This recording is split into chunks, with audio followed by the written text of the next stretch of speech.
if your definition of financial freedom means I don't have to work anymore, I think it's a bad definition.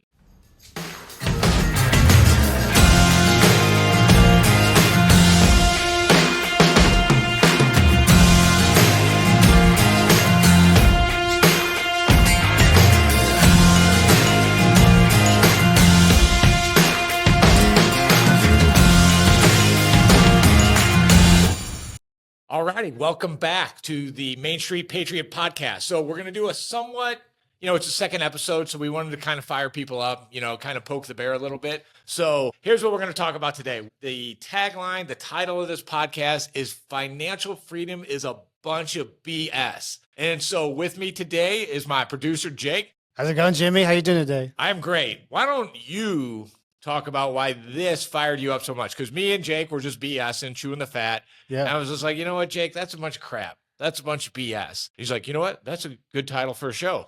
What? Why did this subject get you fired up? That's a great question. And you put me on the spot the other day, and I obviously had a little more time to think about it. And I think it's true. I'm an entrepreneur. You know that about me. Yeah. And I was raised to work hard. And I was raised that, we have God-given abilities and gifts, and that we're supposed to use them. And once you started talking to me about not escaping life, I was like, this makes total sense. And you put it in the context of all these gurus out there that kind of preach about the financial freedom, and it's like, man, that's terrible. It's almost a crime, the things that they're preaching. Well, and then one of my favorite people ever is Jordan Peterson, and 12 Rules of Life, rule number 5, be precise in your speech. So I don't think financial freedom is necessarily bad if you're being very precise in your speech about it. Sure. But wouldn't you say what most people think when they say financial freedom is I don't have to work anymore? Right. Yes. And so Jake actually met me at a local real estate speaking event where what was the title of my talk? Financial freedom? I don't remember. No. It was something about, the person who put the event on wanted me to talk about real estate and financial freedom. Right. That's right. There it is. Yeah. And the conference was called Gateway to Freedom. Gateway to Freedom. And so I was just like, well, I could handle this.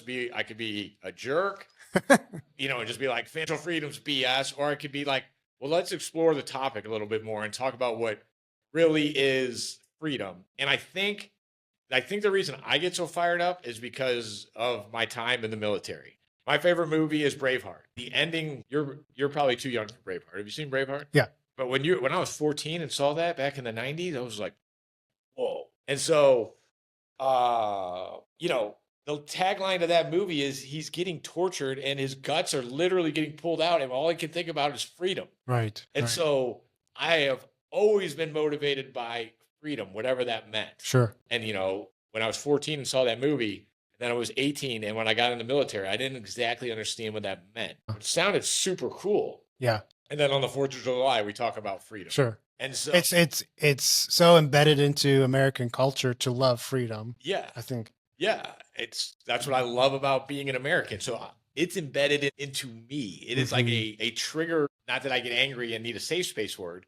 The trigger is like, it's going to create some action out of me. It's like, the founding fathers, absolute geniuses. And, what did they talk about? Freedom. But I'm a somewhat fan of history. And if you look through history, freedom is one of the most maligned words in human history. Yeah. Like, do you know where this really hit home for me? Do you know what the sign on the gate at Auschwitz said? No. In work, there is freedom. So mocking people. Wow. And, the Bolsheviks, the communists, they killed 100 million people. You know what their tagline was? No. Workers of the world unite. Let's be free. And so I'm thinking to myself, I'm like, wait a minute. I got the founding fathers. I got William Wallace talking about the great acts of freedom. But then I got the two most malignant forces in the 20th century talking about the same word. And so the conclusion I came to is that freedom is a misused word and can be misused in very crazy ways. And so I have a tendency, like I love to read. I love to kind of figure things out and noodle on ideas. So then my brain started going elsewhere. And then people might be asking, Jimmy, how is this related to real estate? So let's go there for a second. Fantastic. And so episode 1, we talked about in Rich Dad Poor Dad said, you're financially free if your passive income equals your expenses. And so pretty much just going through that equation, it negates active income, but active income is an important factor in anybody's financial picture.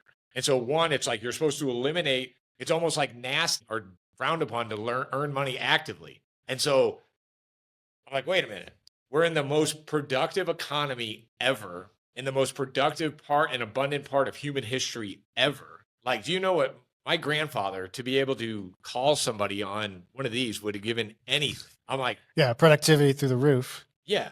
And like, it's so easy to be productive now. And there's so many levers, but wait, I'm going to sit that out because that means I have to earn money actively. And I've sold houses to people, like their portfolio is growing. Their job is crushing. They're crushing in all aspects, but they're like, oh, but I still have a job. And I'm like, huh? Who cares? And they're like, well, I want financial freedom. I don't have to work anymore. And like, there it is. Bingo. If your definition of financial freedom means I don't have to work anymore, I think it's a bad definition. And if I may, Jimmy, you said to some extent that there's something kind of wrong with that way of thinking. Can you dive into that? You know, and I talked about in the first episode that how many bad mistakes I made because I was looking for passive income to equal my expenses. That's how I thought the only way I could be free. But here's the bottom line. So one of my favorite economists is Ludwig von Mises, and he has a concept called the disutility of labor. And the disutility of labor, hold on, I got it in these slides, if you don't mind that. Here we go. So the disutility of labor. Labor involves disutility or unpleasantness, and that people choose to work because they find the benefits of work outweigh the cost. So it's like, how do you know by saying, hey, you're looking for financial freedom? You're just not being lazy. Nobody wants to work. Like part of we're all living in a fallen state. Right. Like right. work is burdensome, but like, you're the first one who says, oh, I don't want to work anymore and now I'm free. You think you're special? You think you're special? Like I said that at the event. I remember the whole room started dying laughing. We, as humans, we're stuck between this disutility of labor that we don't want to work. And then we're stuck between like our ambitions and our greeds. And in that talk I did, the next slide I had was of John D. Rockefeller. And so John D. Rockefeller loved working and he was never going to be satisfied. Like my favorite story from him is they were like, Mr. Rockefeller, what gets you going every morning? Like, when will enough be enough? And he's like, I ask myself that every morning, and I answer the question this way: just $1 more will be enough. And he wakes up the next day, just one more dollar. So we're like being tugged in these two different directions between, you know, always wanting to work and do more and more and more and get more and more and more, and then not wanting to work at all. And so I think it's important that you got to really define what financial freedom is. Yeah. And so I thought we'd spend time on this podcast going through what I have found makes the most sense when you talk about any type of freedom or financial freedom. But I want to dispel the myth that once you're not working, you're financially free, or that when your passive income equals your expenses, you're free. And I just have to say this. So I'm a member of the Collective Genius. There's about 200 people in that community. And to get in the game, you got to have at least 100 deals. I'm also a member of CGCEO. And so that's like another tier of you got to have at least 40 employees to be in the group. Okay. And so I just bring that up to say I run in circles at very wealthy people who own a lot of real estate. And do you know how many of those people just collect mailbox money? I don't know. Do you know how many people, do you know how many of them have passive income who equals their expenses? Zero. So as I started doing business and selling houses to investors, and people were like, Jimmy, I want to buy rental property. I don't want to work anymore. I was just like, it doesn't work that way. Like, I can absolutely help you get wealthy. I can absolutely help you put a multiple on your active income, but I cannot get you out of your job. And so that is like, if you're ever on a sales call with me or any of my guys, that's my first thing. Like, if you're coming to us because you don't want to work anymore, you're not a good fit. You're in the wrong town. We don't want to work with people like that. Yeah. Because the first time one of the first few turnkeys I sold was to an Uber driver. Okay. And so he didn't have and then he had a tenant move out. It was like a $2,500 expense and he didn't have the money to do it. And so, you know, he didn't have a cash machine. He should not have been buying long-term assets. And so I kind of learned from there. It's like, well, you got to have active income to build up this portfolio. And we're going to do other episodes about how much time, but it's at least 10 years before a rental portfolio starts making significant impact on your active expenses. Yeah. So I'm hearing, Jimmy, that like it's not practical to not want to work, but I don't think it's beyond. good. It's not about practicality. It's like it's detrimental to the human spirit in some ways, right? I don't know if there's a better way to describe it. It's detrimental to the human spirit. Yeah. I mean, but you hear it so often in real estate, and from real estate gurus, people on social media, probably the kids in their parents' basements in their flannel, pajama pants, right? Why is that? I'm super curious why that is. Is it because like Vice sells? Well, like we just talked about, everybody lives in this fallen state and no one wants to work. Like, look, I love my business. I love my job. But yesterday I woke up in just a crappy mood. Okay. And I was just like, and then we're just getting done with the Christmas season. Sure. Did you watch A Wonderful Life this year? I watched some of my favorite clips. Okay. I didn't see the whole movie this year. No. I watch it every year. Yeah. Like on Christmas Eve. And remember, like, George Bailey's like, why do we gotta have so many kids? Yeah. Why do we have to have this drafty old house? And, all that stuff. Like the knob of the stairway rail comes off. I think the reason that movie's so popular after 70 years is because everybody has those thoughts. Mm-hmm. Has those moments. Yeah. And so cool. Like none of us want to work. The secret's out. Right. And so we're all have this. I think it's a benign desire to create more value and grow. You're expected, we call it in our company the 5 F's: faith, family, fitness, friends, finances. I expect myself to grow in all five of those F's. So it's a natural, it's part of the thing that sucks about being a human.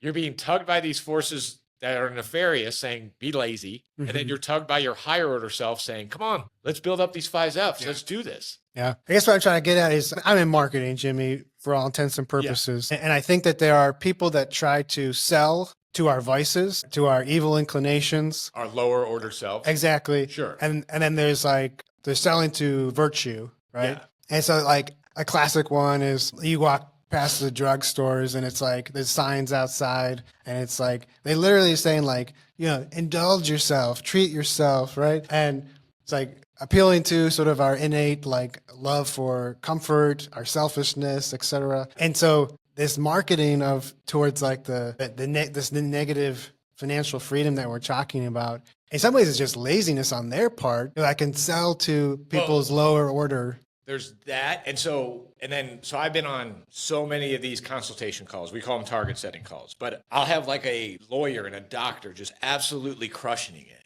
And they're like, but I hate my job. And I'm like, well, let's be precise in our speech. Come on, dude. Like you went through medical school. Like you had to have a higher order calling to do that. What was it that you initially loved? And then they still love that. And I'm like, well, okay, well, what parts do you hate? And it's the new electronic medical records. It's the bureaucracy. It's the BS. And I was just like, well, here is my honest opinion, is that most people love their jobs, but they hate 20% of it. That's my dead honest opinion. I think most people like the people they work with. I think organizations do a better job to make that a better experience. But I think most people hate 20% of their jobs. And so if we could probably do another episode on this, there's a solution to this because it's a delegate and elevate tool. So I'll have these high earning individuals just crushing it, being like, Jimmy, I hate my job. And then we'll list out like what they're great at and they love, what they're good at but don't love, what they're horrible at and hate. And then I forget what the 4th quadrant is. And I was just like, well, what if you just got rid of that 4th quadrant of what you're not good at and hate? What would your work experience be like? And they're like, oh, I'd probably be good. So that's build it another way. I'm gonna quit my job and build real estate. Like to get a 20-unit rental portfolio is not easy. Mm-hmm. It's possible, but it's not. And it's simple. It's just not easy. Yeah. And so, that's what I like doing is helping people through that. But I can't tell you how many times I'm like, your problems aren't going to go away. They're just going to be different. Yeah. And so you basically need a coping mechanism for the 20% you hate instead of quitting your job. But I'm like, hey, but if you want to build a bunch of wealth, cool, let's work together. But yeah. So I just bring that back to, I think it works because it's a pain sale. I'm not necessarily saying those marketers are marketing to the lower level selves. Pain sales works. Sure. They're going and you're a marketer. Tell people what the pain sale is. Yeah. Well, if you can identify a pain point for somebody, it's sometimes easier to say, hey, we can solve this pain rather than sell you on the gain. We do the pain sale. Yeah, sure. Right. The pain sale. So we're going to solve this problem for you. Yeah. It's not, you can quit your job. Hey, you need to be into real estate? Yeah. Click this link. Sure. Like we will take away the actual pain, But, we are looking for a specific set audience who's probably isn't as susceptible to the macro pain sale. So I love what you said about the kind of escape, right? And not wanting to escape a very amazing opportunity. So we said this at the end of episode 1. America is the most prosperous country in the world. This is an amazingly productive economy. Yeah. So you're going to sit out the most abundant. If you didn't see episode 1, go back and look at episode 1. But you're going to sit out the most abundant time in human history in the most abundant country ever created. Why? To go to the beach? Yeah.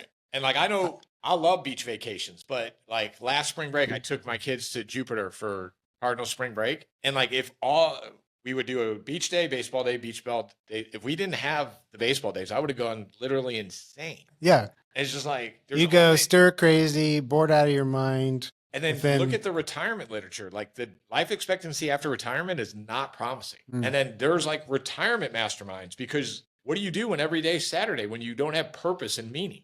Yep. And so, so do you think we beat it to a dead horse that if your definition of freedom is not working anymore, there's something nefarious or it's probably not the healthiest attitude? Right. I hope we hammered that point home, because, and I think some of the definitions of freedom that you really had to share at that conference really, I think, shone a light on this, that like we're made for greatness, not for comfort, laziness, hiding from challenges in life. We're made for greatness. So C.S. Lewis has a great line about that. Okay. So it's something to the effect of, you can seek comfort and I guarantee you won't get happiness, but you could seek happiness and maybe you'll get comfort. And so like if comfort is your ultimate game, you will be very unhappy. Yeah. And I know I butchered that quote, but if you're interested, I'm hearing the paradox, right? Which goes right back to the whole passive income. Keep talking. this is the nice thing about these podcasts. That's exactly. Oh, here we go. Oh, this is great. I butchered it.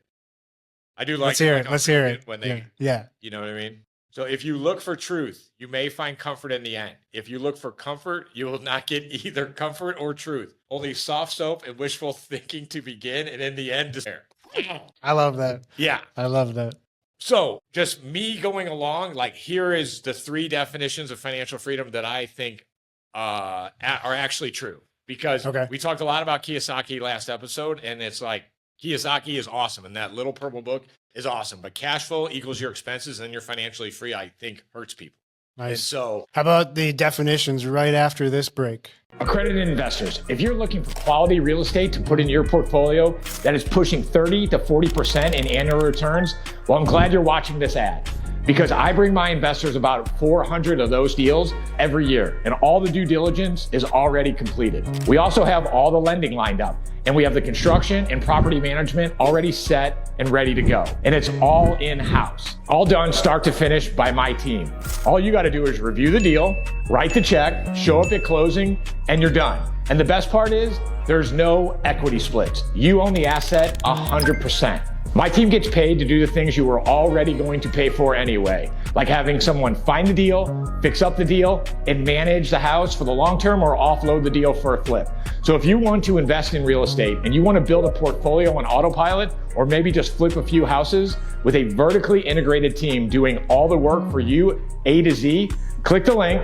There's more information on how this works on the next page, and the option to book a call with us to discuss working together.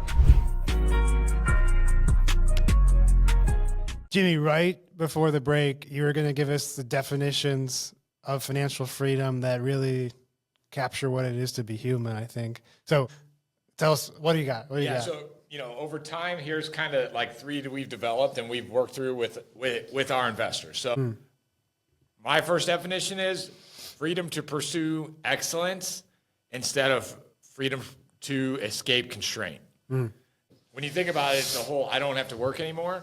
You're not looking for freedom. You're just looking for freedom from constraint. Sure. Now, let's say I want to invest, I want to build my wealth, and I want to pursue excellence, and the extra capital I gain from investing in real estate allows me to pursue excellence, or I want to learn the skill set of becoming an investor and become an excellent investor. That's real freedom. But if you look at any other forms of freedom, like marriage. If you're looking for freedom constraint, marriage is not, oh my God, it's the ball and chain. It's not freedom. Now, if you're looking for the freedom to pursue excellence as a human being, to find yourself, to find your soulmate, then marriage is the only way. Like in part of the culture wars, what I can't stand is freedom equals no restrictions. It just is insane. So I got 4 kids. I coach a ton of children's athletics, right? Okay. Yeah. And so one side of the culture war would say, hey, a child, you don't want to restrict them at all. You want them to be free and to really explore. And that's just not true. Like, imagine I got a basketball game to coach tonight. Imagine throwing 3 basketballs out and be like, no rules, boys, just enjoy yourself. That's not fun. The kids will be like, this is stupid. What are we doing? Like, humans and children in particular love boundaries, love restrictions. Like, imagine no scoreboards, no rules. Sports is not fun. Yeah. So that's the whole Chesterton's paradox, right? Where, are you familiar with this one? Yeah. The kids on top of the island, right? Where if go there's for the no audience, go for the whole, Yeah. tell them what it is. So Chesterton had this sort of mental image of kids playing on top of this tall island, which was basically cliffs on every side, and there was a fence around it. And if you could look at the fence as something that's restricting their freedom, and so the thought experiment is, if you remove the fence, what if one of the kids falls off? Now, the rest of the kids, being bright kids, are going to not use the whole island anymore. They're going to come to the center, curl up and sit in fear because they don't have that restriction. Right. But when the wall exists, the kids are out having fun. Yeah. So I think, to bring it back, freedom to pursue excellence is what you're looking for. And so even to myself, if I'm saying like, oh, I don't want to do this, and I ask myself, hey, am I just being lazy? Or is it, hey, am I trying to escape restraint? Or am I trying to escape a constraint? Or am I trying to pursue excellence? And, several times I'll have to do something I don't initially want to do to pursue excellence. And so that's, in my own mind, that's kind of a question I ask myself when I'm saying to myself, hey, I don't really want to do this. Is this because I'm trying to be free from a constraint? Or do I need to do this to pursue excellence? Working out is a perfect example. If you want to pursue excellence, you have to experience a ton of pain. Yeah. So no pain, no gain. And then I'm trying to relating this to investing. If you have to, show up at this title company with this bank signing, it sucks. I hate signing papers to close on deals. Or if I have to send something to a bank so I get pre-approved for a loan, I hate doing that work, but it's something I have to do to pursue excellence. And it's entirely constraining. It's the worst. So that's the first definition. Now, the second one is kind of a complex, but I find that freedom means disciplining desire to the good so that the good you're pursuing becomes inevitable. And you're like, what does that mean? And so what that means is, take a look at like LeBron or Kobe or Michael. Sure. Like, some of the most, would you say any of those 3 people were not disciplined? No, they all had incredible discipline. Like, I, as a child, dreamed of winning an NBA championship. Yeah. I would still like to win an NBA championship. I have a desire to win an NBA championship. But I was not able to discipline that desire into the high level of skill those 3 men were able to. Yeah. So we all have the same desires to do things. But the people who achieve the good are those who are able to discipline that desire. So then the other thing is, Jordan practiced so much so that when it was game 6 and there was the last second shot to take, he was comfortable. He wasn't nervous because he had disciplined that desire that it became inevitable. That the good becomes inevitable. So I think I butchered it the first time I said it, but disciplining desire so that the good you seek becomes inevitable. And that enables actually more freedom. Yeah, it's a paradox. Yeah. You know, the whole Jocko thing, in discipline, there's freedom. Sure. And so how does that relate to investing? Well, to be a good investor, to get into real estate, you have to have a buying criteria. And it takes a lot of time to sit down and write out that buying criteria. You have to also, the first thing you'll do in our investor program, Ranger Real Estate, is you'll sit down with me and you'll do a target setting call. And this target setting call is you set your targets, and then it becomes an action plan. But every week, you have to sit down and discipline and knock out the to-dos you have for that week. But that's an example of disciplining desire, so that the good you're seeking, you know, growing wealth, becomes inevitable. You know, people I've sold 20 houses to, it's inevitable that they're going to grow in wealth, because real estate, another episode we'll do, when your houses appreciate 5% a year and your rent appreciates 5% a year, and that you only have a 20% down payment, or in some cases, 0 down payment in a house, it's inevitable that you'll become wealthy. And so, So do you, your investors that you work with, you said that you use these definitions with them. When you share these with them, what's the reaction? most of them get fired up about it. Most of them get excited about it. Yeah. Because, you know, I start with financial freedom's BS. Yeah. You quitting your job because you buy a few rentals is BS. Yeah. You know, how long are we into this episode? About 37 minutes. I think. Okay, so we'll do No. 27. Okay, we'll do the next episode on, because this is a full episode worth. I thought we could combine it, but Yeah. we'll talk about the passive income paradox. Yeah. But most people get into real estate thinking they can quit their job, or that their passive income will equal expenses. And if you look at Kiyosaki's story, that's not what happens. Right. It's you start getting better at what you're already doing, so that you think and I see this with our investors all the time, you think you want to get into real estate because you don't want to work anymore. So you're like, okay, I'm going to become a productive enough human being to buy 20 rental properties. So you become super productive. You grow a lot because you're pursuing excellence. And so you get to those 20 houses, and it's like, you're so productive at that point, there's no way you would quit that. And so same thing happened with Kiyosaki. He started buying rentals, and he needed more money to buy more rentals. So he became a better salesperson for Xerox. He got Salesman of the Year at Xerox, hoping to buy a few condos in Hawaii. And then once he had the skill set of being an elite salesperson, all he did was start an education company and continue to sell more.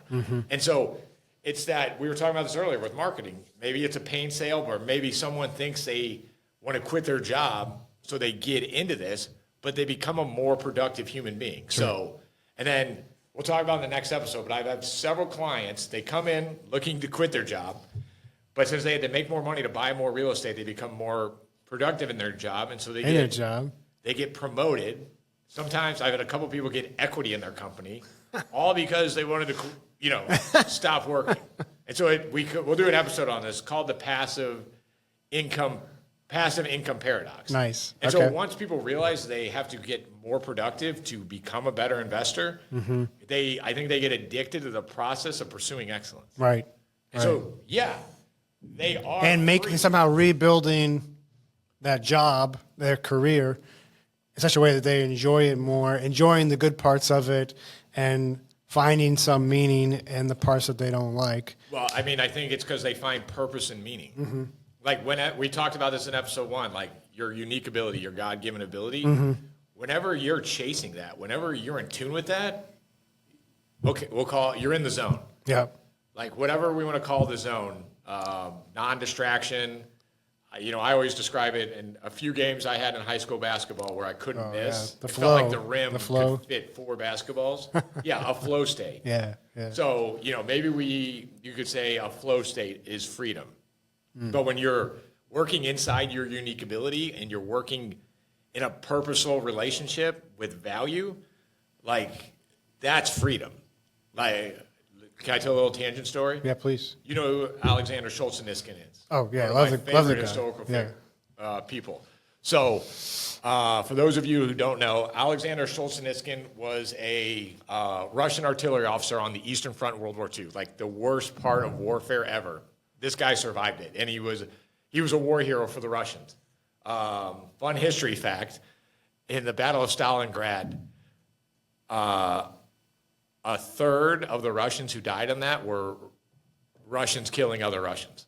Like Stalin was great at killing his own people. I bring that up to talk about this is what Solzhenitsyn dealt with in the war. Right. So at the end of the war, he sends one letter to a friend with like it wasn't even disparaging, one non-complimentary comment about Stalin. And his mail got read, and they shipped him off to a Siberian labor camp. Yeah. And there he was for 30 years. He sat there for 30 years, and on toilet paper, he wrote a book called The Gulag Archipelago. And so the Gulag Archipelago just talked about how communism was completely evil, completely wrong, and that it was inevitable that it would result in death camps. And so pretty much the book came out in like 1976. 10 years later, the Soviet Union was collapsed because after that book, you could not be a moral intellectual and support communism. Right. So the book... There's really one man against... the Soviet Union. Yeah, exactly. And a guy who spent 30 years in a Siberian... and had cancer in a Siberian labor camp. And so at the end of the book, he's grateful for his time in a labor camp because it gave him the time to train his soul. And so it's like, I mean, what do you think? Was that guy free? Totally. He knew he was free. I mean, he's probably freer than you and me. And thought, and yeah. And so this like I said, since I was a kid, I've always thought a lot about what freedom meant and what it means. And it does not mean being free from constraint. Mm-hmm. And so, I guess to go with our second definition, disciplining desire, I'm sure Solzhenitsyn had a desire to leave that camp, but he disciplined it so that when he did get out, it became inevitable he could destroy it. Mm-hmm. And so, you want to move on to... Yeah, let's do number 3. Number 3. So then number 3 is freedom to do what you ought to do, not what you want to do. And now daily, this is what I struggle with most. Like when I'm in a bad mood and it's like, I just want to sit here, or I just want to go to the gym, or I just want to go play basketball. Mm-hmm. It's like, sure, I don't have a boss. I own my own business, so I could probably get away with it, but I got people relying on me. Sure. I got investors. I got people who lend me money. I got team members who are relying on me. Mm-hmm. So what I want to do on a daily basis is somewhat irrelevant. But what I ought to do is present. And so to motivate myself, to get me out of moods, it's like, what ought I to be doing right now? Yeah. And then I go do it. Yeah. And so that, to me, like, who cares if, the founding fathers fought for us. We live in the most abundant society ever. Who cares if you're not going to do something with it? Like, in what you want to do, whatever your whim of the moment is, like, those are never going away, and you'll never satisfy. Whatever inside you create your whims, it's an unsatisfiable beast. Yeah. Vicious spiral for sure. Yeah. Kind of probably the same voice that says, hey, I don't want to work today. Whatever creates the disutility of labor, it's kind of the same voice. Yeah. So, yeah, that's what I got for the 3 definitions. Nice. Well, you mentioned Solzhenitsyn as an amazing freedom fighter. And we were talking before this episode, and you're making a kind of a cool point about some of the greatest freedom fighters. They're the most heavily constrained. Yeah. But they also became excellent. Yeah. I mean, you think about, you mentioned Braveheart before, William Wallace, George Washington, I think of. Oh, yeah. We talked about this earlier. So, because I've done a lot of painful things in real estate. But what has been most painful for me is to talk to investors who are crushing it. Great families, great everything. But they're like, oh, yeah, but I'm an employee. I mean, these people making $500,000 a year feeling bad about being an employee. And I'm like, dude, everybody on Instagram's broke. And like, don't believe the hype. And then those freedom fighters you just mentioned. So let's go through a list so the question is, can you only be free if you're not an employee? And let's review. Let's go. George Washington. He was employee of the Continental Congress. Yeah. And so this is very interesting. I'm just having this thought right now. If he had been a dictator he could have been like, no, I don't work for the Congress. I work for myself. I'm going to do what I want to do. Yeah. And so, He could have. yeah. Yeah. So, yeah, dictators. But he was a Cincinnatus, and he said, I'm going to respect the legitimate authority of the Congress. Of the appointed Congress. Me. Right. Yeah. And so, for the audience, if you don't know who Cincinnatus is, because Jake's a history buff, I'm a history buff. He was a Roman general who, when the empire was threatened in Rome, or the republic was threatened, they'd give dictatorial powers to their lead general. And so the risk in that, the benefit of that was you had your highest performer, most likely, leading the army and making things happen. The downside of that is, what if they don't give the power back? And so Cincinnatus beat Carthage in one of the Punic Wars, and then he returned to his farm and gave the power back to the Senate. So Washington was the American Cincinnatus. He did the same. Most people thought, freedom fighter George Washington would be his own business owner by being a dictator and declare himself king. Right. And so King George totally thought he was going to. Yeah. And they told him, no, he's not going to do that. And he was in total disbelief. And he said, if he does that, he will be the greatest man on the face of the earth. He didn't think it was possible that but he was an employee. He was an employee. And so there's no shame. There's no shame. Yeah. Let's go Nelson Mandela. Okay. Great freedom fighter. Yeah, South Africa. Also employee of the South African Congress. Wow. Like, definitely took a salary, definitely was an employee, was not a business owner or an entrepreneur. Wow. Who else we got for freedom fighter? William Wallace, employee of the Scottish Army. Wow. I'm just having this thought. Yeah. But Napoleon started his own army, told the French Congress he wasn't going to worry about anything, that it was his, and he was a dictator. He was a dictator, right. I'm just really having this thought between the relationship between freedom fighters who are always subordinate to something, and dictators who are small. Kind of the paradox of respect for freedom and respect for authority at the same time. Yeah. And Now, this might be a complete tangent, completely irrelevant, but it might actually make some sense as well. Yeah. So, but like I just said, when I talk to investors, I just can't stand it when they feel bad that they don't have an Instagram page about their own business, even though they're working inside their unique ability. Because here's the other thing. Like, my first boss at Stryker, the guy was a great organizational leader. His God-given ability was to work in a corporation. And then I don't like in the circles, we run in that, oh, hey, unless you're a business owner, like, what are you doing? Like, business, we should do a podcast on how much owning a business sucks. It's the worst. And so it's the best and it's the worst, for sure. Yeah. But and then what I encourage my team members, because here's the other thing, as I had these investors, and then the people who were somewhat influencing my buyers were telling them to quit their job and stuff. And I was just like, well, wait a minute. I have a team of 30 people. I love the people I work with. I don't want them to quit. And so what I've tried to create in my organization is entrepreneurship. They have ownership of different aspects of the ownership. And then I don't own 100% of any of the entities I own. People who runs it with me, I always give a profit share. Yeah. And generally that also will manifest itself in equity. But there's also a thing called entrepreneurship. When all that means is you're taking what you own and you're bringing entrepreneurial energy to it. And I think the entrepreneurs in my organization are all the bureaucracy and the accounting and all that stuff, Jimmy's already built that wheel. Why do I need to rebuild it? And so I just bring that up because no matter what you're doing, you can still be free by doing your best and bringing new energy to whatever you're doing. But like I said, I'm sure Elon Musk has a second in command, right? Sure. And I'm sure that guy's inside his unique ability being Elon's second in command. But he's not a business owner, so should he feel bad? Nope.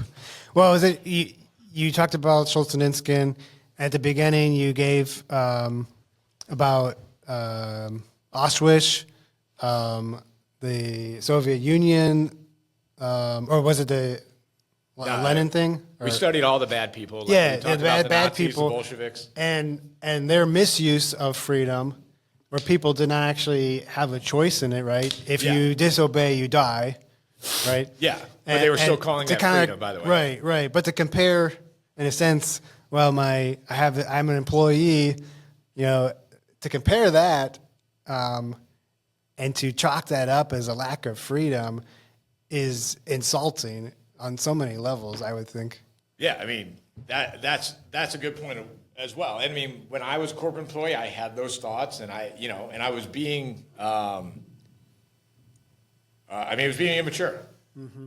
And so, like how they ask like veterans what their regrets are. Mm-hmm. My regret is that I was a soldier when I was 23 to 28, and I was a immature punk. Like if I could go back and do what I did, knowing what I know now, it'd be a different story. Wow. So it's like it's part of the growing up process. Sure. Yeah. But I wish in both those situations, as an employee of the United States Army and as an employee of a corporation, I wish I would have had somebody saying this to me. Awesome. Well, I know we teased a couple upcoming episodes here. We're going to get into the passive income paradox and everything. This is a really, really cool. I was so excited when you proposed this topic. It is BS. I don't know. I think it's offensive against our nature. And so we could got me fired up, man. We could probably go deeper. Exactly. I'll tell one more story before we close out. Yeah. As we were prepping for this, something really interesting kind of happened. So I started a new podcast called Bible in the Year, because we're recording this on the 3rd of January, 2025. And so we're going through Genesis. And I hadn't realized this, but before the fall, Adam was supposed to be in the garden, tending the garden. There was definitely work to do. A lot of people think paradise means not working, but that's not true. Right. So it would be 2 commands: to care and cultivate. The garden. So it's part of our nature to work. And so then, as I'm driving over to record this podcast, I'm listening to Alex Hormozy's podcast, and Hormozy seems like a great guy. And first thing he says on the podcast is he's like, "I'm not religious, I'm not a Christian, but in the Bible, and this is a 5,000-year-old story, he still gives credit to a 5,000-year-old story. It's like, we're made to work." Yeah. And, he was coming from a secularist point of view, but like, we're made to work. Mm-hmm. And now, does it mean we're made to be in drudgery? Does it mean we're made to do mundane work and not improve? No. But it means we're made to pursue excellence. Mm-hmm. And we're made to be free to do what we ought to do, to pursue purpose and pursue meaning. And then, why are we going so deep on a real estate podcast? It's like, here's the bottom line. We could almost call this the podcast. Nobody wants real estate. Everybody wants what the real estate can get them. Sure. And so what I love doing, what my team loves doing is, hey, everybody's got a guy for different things, right? If I can be your real estate guy that helps you build your balance sheet, that you can then pursue your purpose and then help you pursue excellence, like, that's what gets me up in the morning. Boom. I love that. So how can people do that if they're just tuning in here? Yeah. So if you want to join our free Facebook group, just search Ranger Real Estate, How to Get Wealthy on Main Street in Facebook. In the show note links, if you want to schedule a call with one of my team members, we'll have a link to schedule a call. That's something I need to do, is make an easy link to schedule a call that I can list on the podcast. Or just DM me on Instagram at Jimmy Vreeland. That's V as in Victor, REELAND. This episode got you fired up, and I hope it did. Give us a like, subscribe, get more awesome episodes here. If you choose to make a comment, be like, Jimmy, you made a lot of sense this episode, or absolute zero. What is going on here? Awesome. Yeah, like, subscribe, get on the socials, Jimmy Vreeland. We'll see you next time. See you guys.